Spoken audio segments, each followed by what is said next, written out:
માં સતી કે છે એ દક્ષ પ્રજાપતિ આટલો મોટો યજ્ઞ યોજ્યો છે તે બધા દેવી દેવતાઓનું સ્થાપન છે, બધા દેવી દેવતાઓને આમંત્રણ આપ્યું, સમગ્ર રાજ્યને તે આમંત્રણ આપીને બોલાવ્યા અને તે મારા પતિ શિવનું સ્થાપન નથી કર્યું. તારા જેવો મૂર્ખ આ સંસારમાં કોઈ નથી. શિવજીને તે ભૂલી ગયો. માત્ર ને માત્ર એક પોતાની ચપટી ભભૂત આપી દે ને સાહેબ તો આખા બ્રહ્માંડનો કુબેરનો ભંડાર પણ નાનો પડે એની પાસે. એવા શિવનું સ્થાપન તે નથી કર્યું. એ મહાદેવને તું ભૂલી ગયો. અરે ભલે દિગંબર છે, એની પાસે કાંઈ નથી, વસ્ત્રનું ભાન નથી, ભૂતની ટોળીઓમાં રહે છે, અજન્મા છે, સંસારને જાણવાનું મહત્વ એની અંદર નથી, એની પાસેથી કઈ લેવાનું નથી. અને એ શિવને એ મહાદેવને તું ભૂલી ગયો. તને શરમ ના આવી? આખી દુનિયા આ પૃથ્વીનો કાગળ બનાવવામાં આવે, આ સંસારની અંદર જેટલા વૃક્ષો છે એની કલમ બનાવવામાં આવે, આ સંસારની અંદર જેટલું જળ છે એ જળની સાઈ બનાવવામાં આવે. અને માં સરસ્વતી સ્વયં જો એના ગુણગાન લખવા બેસે ને સાહેબ, એ સરસ્વતી લખવા બેસે ને તો સરસ્વતી લખે ને તો એના ગુણગાન ઓછા પડે. એ શિવને તો આજે ભૂલી ગયો. અખિલ બ્રહ્માંડનો નાયક છે અને તું એને ભૂલી ગયો. અરે મૂળ, આ બધા દેવતાઓ કદાચ તારી ઈચ્છાઓ પૂરી કરશે પણ તારું શરીર જ્યારે છૂટે ને તો ત્યારે મારો મહાદેવ તને મોક્ષ આપશે, બીજું કોઈ તને આપી નહીં શકે. એ મહાદેવને તું ભૂલી ગયો. તને શરમ નથી આવતી? કદાચ આ સંસારના જીવો દ્રવ્યને પ્રાપ્ત કરી લે, સંસારની ઈચ્છાઓને પ્રાપ્ત કરી લે, સંસારના ભોગોને ભોગવી લે, પણ એ ભોગવ્યા પછી પણ જે વસ્તુ સાથે નથી આવવાની અને એ વસ્તુ લઈને બેઠો છે એ મારો મહાદેવ, એને તો ભૂલી ગયો. શરમ ના આવી? એ શિવને ભૂલી ગયો. અને એટલા માટે શિવ સ્તુતિમાં કહેવાય છે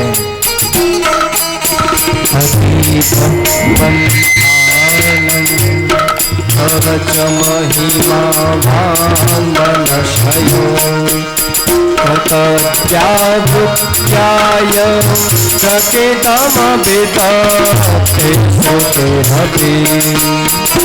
તસ્ય સ્તોતવ્ય અતિવિધગુણા હર્ષ વિષય અતિ તર્વાચીને પતતે નમના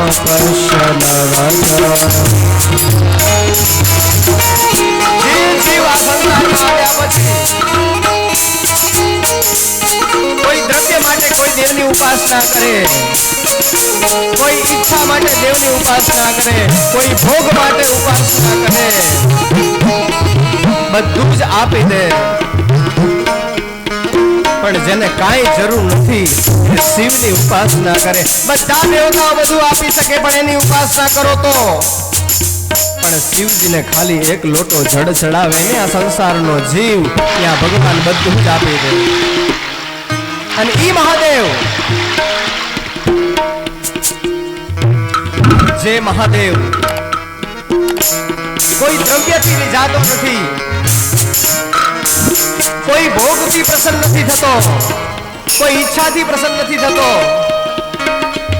કદાચ માણસ કંઈક દ્રવ્ય આપે ને તો એ દેવ કંઈક આપી દે, પણ મારો મહાદેવ તો એટલો ઘોડો છે સાહેબ કે જેવા ચોર આવે વસ્તુ માગે, માણસ તો વસ્તુ માગે, ઈચ્છાઓ માગે, ભોગ માગે, પણ જે જીવ એની પાસે કઈ ના માગે એની માથે ચડી જાય ને તો સાહેબ એ દુઃખદ થઈ જાય છે. મારો મહાદેવ છે.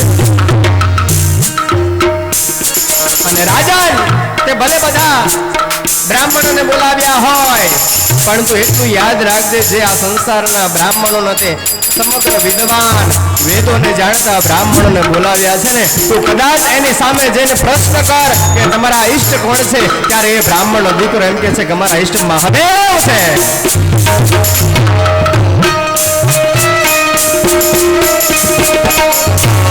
કદાચ તે આ યજ્ઞ ના કર્યો હોત, શિવને ભલે યાદ ના કર્યા હોત તે, પણ રસ્તામાં તું નીકળતો હોય, બ્રાહ્મણનો દીકરો નીકળ્યો હોય, કપાળમાં ભસ્મનું તિલક હોય, ગળામાં રુદ્રાક્ષની માળા હોય, બે હાથમાં રુદ્રાક્ષની માળા પહેરેલી હોય, ચંદનનું તિલક કરેલું હોય, ઓમ નમઃ શિવાય ઓમ નમઃ શિવાયના જાપ કરતો હોય, ત્રિકાલ સંધ્યા કરતો હોય, શિવજીનો રોજ પ્રતિ દિવસ અભિષેક કરતો હોય, શ્રાવણ મહિનો આવે આખો મહિનો શિવજીના ચરણમાં રહેતો હોય, અને રસ્તામાં નીકળ્યો હોય ઓમ નમઃ શિવાયના જાય એના ચરણમાં જઈ અને તે ખાલી પ્રણામ કર્યા હોત ને તોય મારો મહાદેવ તને માફ કરી દે.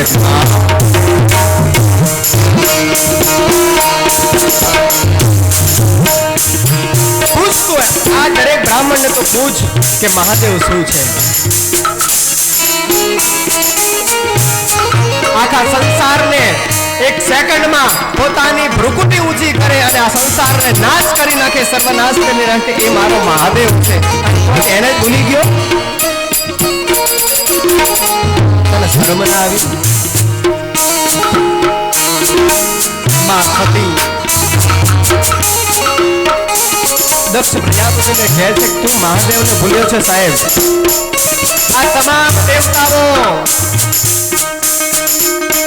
ભલે તને પ્રસન્નતાપૂર્વક બધું આપી દે, પણ મારા મહાદેવનું તે સ્થાપન નથી કર્યું. જો એ કદાચ રૂઠી ગયો ને તો હે રાજન, આ તમામ દેવતાઓ છે ને એમાંથી એક પણ દેવ તને બચાવવા નહીં આવે. એ ધ્યાન રાખજે તું. તને એ ખબર ના પડી અત્યાર સુધી તારો જમાઈ હતો, પણ તને અત્યાર સુધી એ ખબર ના પડી મારો જમાઈ છે ને આ દુનિયામાં ભોળામાં ભોળો છે, આનાથી ભોળો કોઈ નથી. તને એની શરમ ના આવી? કદાચ એનું અપમાન કર્યું, ભલે કર્યું, પણ કદાચ એક ક્ષણના યજ્ઞના પહેલા થોડા ક્ષણની અંદર તે એની પાસે માફી માંગી લે તો મારો મહાદેવ તને માફ કરી દે. તું એના વિશે શું જાણે? તને શું ખબર એના વિશે? કુબેરને પૂછી આવતું કે મનુષ્ય છે, દિવસ રાત પ્રાર્થના કરે કે ના કરે, પણ માત્ર મહાદેવના સ્મશાનમાં જઈ અને ભગવાનને પ્રાર્થના કરે પ્રભુ કંઈક આપી દે, અને ચપટી ભભૂત એને હાથમાં આપી દે ને તો એ કુબેરનો ભંડાર પર એની સામે નાનો પડે છે. એ મારું મહાદેવ છે. આખી દુનિયા ગુણગાન લખવા બેસે ને તોય પૂરું ન થાય. માં સરસ્વતી સ્વયં જેના ગુણગાન ગાવા બેસે તોય ઓછા પડે, એવો મારો મહાદેવ છે. વસ્ત્ર નથી એની પાસે, હિમાલયના ખોપરા ઉપર રહે છે, કપડાનું ભાન નથી, અને જેને સાહેબ એટલું યાદ રાખો, જેને કોઈ નથી રાખતું ને એને મારો મહાદેવ રાખે છે.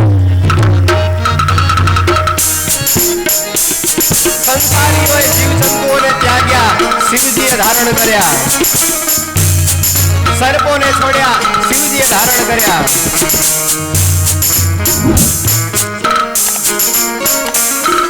જેને આ સંસાર, જેને આ દેવ ત્યાગ કરે છે ને એને મારો મહાદેવ ધારણ કરે છે.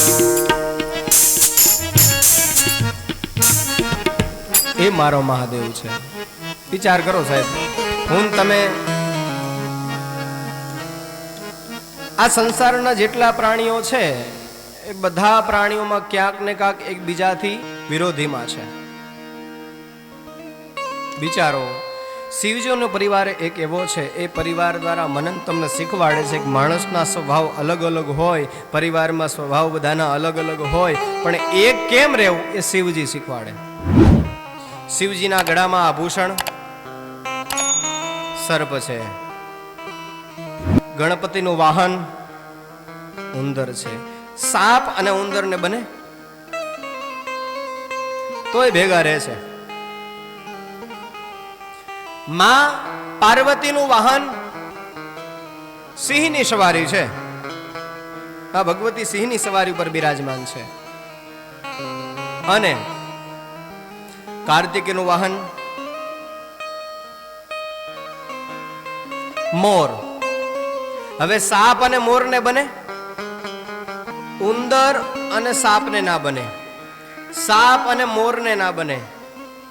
એક સ્વરૂપમાં ભગવતનું છે નોળિયા ઉપર બેઠેલીમાં. હવે નોળિયા ને સાપ ને બને. પછી ભગવાનનું વાહન છે નંદી, નંદી અને સિંહ ને બને, પોઠિયા અને સિંહ ને બને કોઈ દી? તોય ભેગા રહે છે. અને આપણે 4 જણા રહેતા હોય તોય ભેગા શાંતિથી બેહી ના એકતા હોય.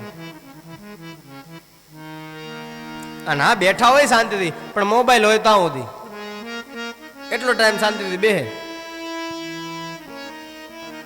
માટે શિવનો પરિવાર શીખવાડે છે કે ગમે એટલા સ્વભાવ અલગ હોય, ગમે એટલા સ્વભાવ ખરાબ હોય, પણ જો વિચારધારા સ્થિર હોય તો પરિવાર એક જ રહે, કોઈ દિવસ જુદો ના થાય.